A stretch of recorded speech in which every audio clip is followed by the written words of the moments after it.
The Revoltech Deadpool has been around for quite a while, but I just want to share with you how to differentiate between the authentic and the bootleg Revoltech Deadpool.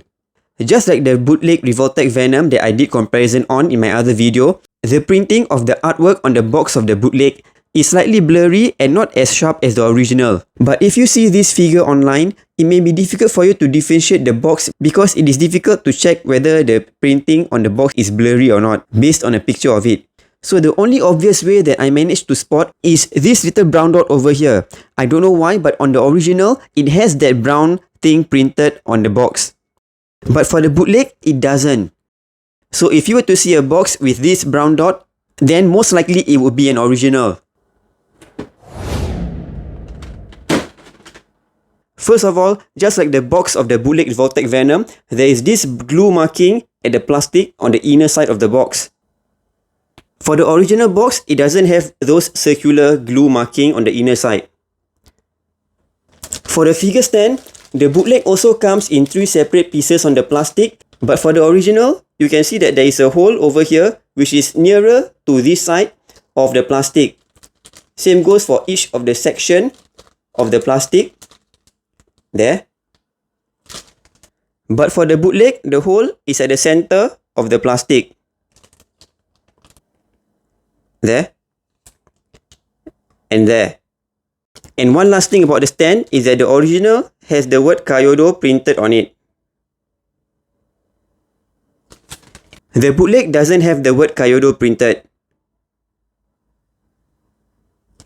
Now let's check out the figure. Unlike the bootleg Revoltech Venom, the bootleg Deadpool is really difficult to differentiate from the original one. There is no visible differences between these two figures, so if you see them online, just based on pictures, it's really difficult to tell them apart. One obvious difference is that the black joints on the bootleg is glossy, unlike the original, which is matte. But even with that difference, it's difficult to spot if you were to look at it in pictures. I managed to find 2 differences, but they are not so obvious. The first one is that for the original, the joints on the knees and the ankles clicks when you bend it.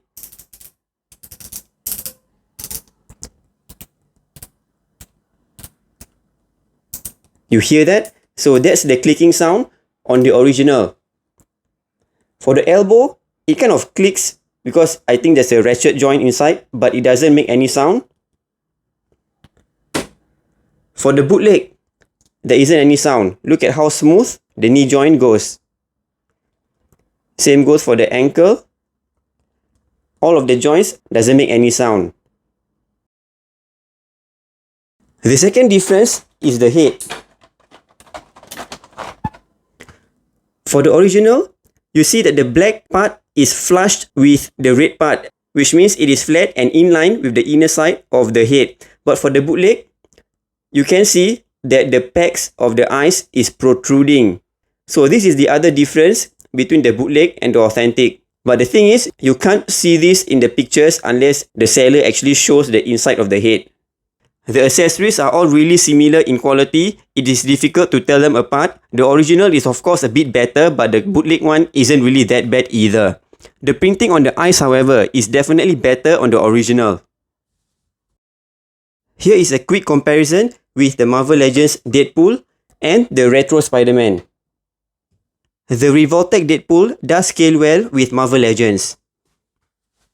Overall, the quality of the bootleg Deadpool is quite solid. It isn't any more fragile than the original version. The joints holds up well and yeah, it's basically quite decent.